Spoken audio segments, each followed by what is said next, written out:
People have been coming to you to complain about the way and manner you use your words, about the way you talk to other people, how carelessly you are when it comes to words. You use words anyhow, not minding how the person you are speaking to or talking to feels.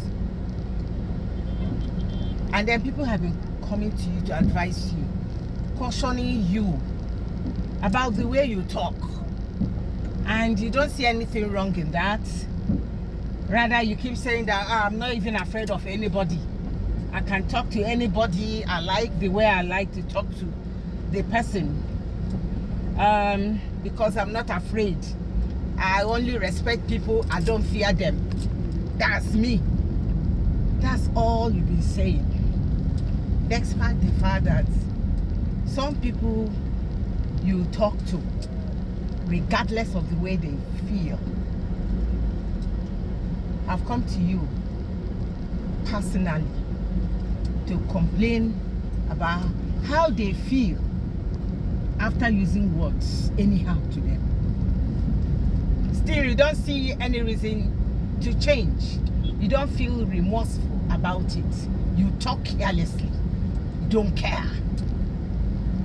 And then you are even proud. You're telling people that in your family you are not cowards. You know, you are just good in respecting people. You don't fear anybody. You know?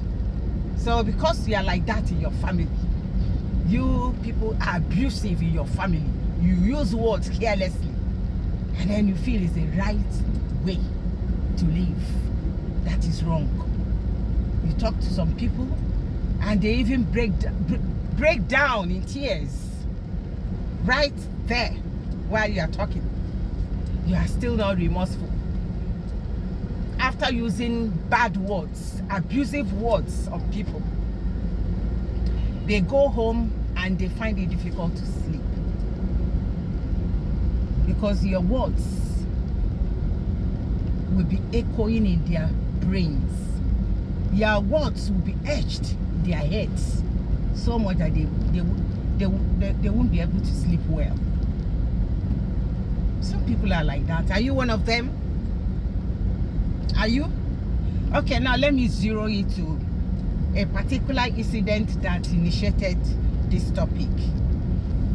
There's a woman in my neighborhood I delivered, you know. So some other lady that I used to see, she's not my friend, but I used to see her around. And she used to greet me and I respond. So she came down and I said that she was going to see that woman also has to greet her. Have I been to her house? I said no. He said, okay, why don't we go together? And now we said, okay, fine, let's go together. Only for us to get there, this woman now started using words that I didn't like. So the baby, you know, the baby is dark and they're very smallish. Say, hey, this baby washer. She looked at me. He said, Madam, can't you see? The baby washer. Where do they get this one? So dark like charcoal. You're not even dark. Your husband is not dark. Where did you pick this one from? Kai, that wasn't bad. Sorry, that was bad, I mean to say. That wasn't the right thing to say to somebody who just had a safe delivery. You know, delivering a baby is like coming back from a battlefield. It's 50-50 chance. So this one came back sound, healthy. Nothing happened to her and nothing happened to the baby. And even the body language and the signs I was giving to her to keep quiet. She couldn't even look at me. She didn't understand what those sign language I was giving to her meant. And then she continued. The baby will wash. This became will washer. This is that. So much that the woman felt cold. So when we were now going back home, and I was asking her, why did you say such things? She said, but is it not true? The Peking will washer. That one thing about her that maybe I don't know her too well. I just see her and I greet her and I pass. I don't know her too well. I should ask people that know her too well how she talks. She doesn't give a damn. and that she's not afraid of anybody. I will respect you, but I won't fear you. I won't hide the truth. Kai, I was cold. That's not proper. There are some words you don't say, Alice.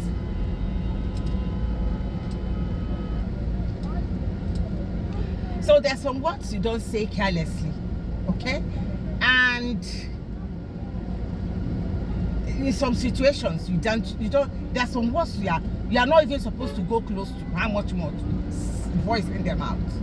Because words are so sharp, sharper than two-edged swords, sharper than any sharp object you can think of. They are like bombshells.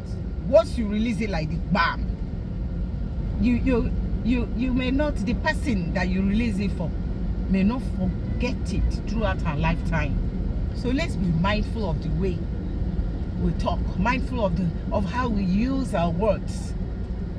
We went to see a woman who lost her husband the other day, and then the person I went with, because I'm not always quick to talk, I'm very good in observing. And then that one was like, what killed him now? I saw him the other day, a few days ago. What killed him? And then the widow wasn't coming with answers. The widow would just look at her and then pretend as if she didn't hear her question. Well, what killed her? What killed him now? I've been asking, what, for crying out loud? If you ask a question and the answers are not forthcoming, change the subject. Drop that question. It means that the person doesn't want to answer. It's not by force. Leave her, for crying out loud. So when you are talking, watch people, observe people, watch their body language, look at their faces. If someone frowns over your question, okay, please drop that question. Leave that question, change the subject immediately. And don't talk without observing, without checking the face of the person you're asking that question. Try and be observant. When someone doesn't want to answer some questions, leave that question. She has a right to keep her privacy. Leave it. And don't be repetitive over questions that are somehow personal. Okay?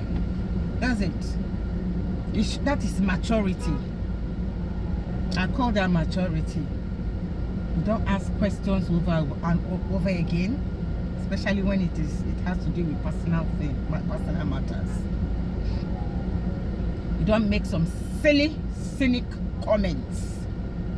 Please. It's even better you keep quiet. Silence is golden. Yes. There's a thin, beautiful, sweet voice in silence. When you keep quiet, it speaks volumes. Rather than just talk and talk and talk, you without observing, taking note of how the person you are asking such questions feel, her reactions.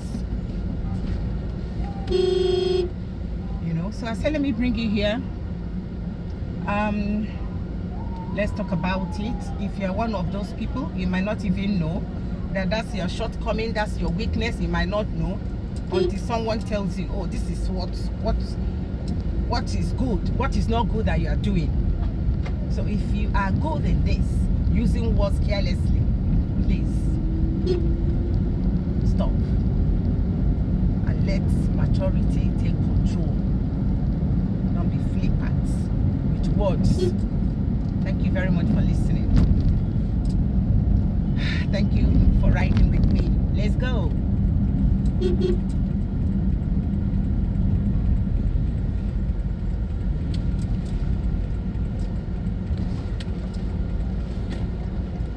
Yeah, it's a beautiful evening. Tuesday evening.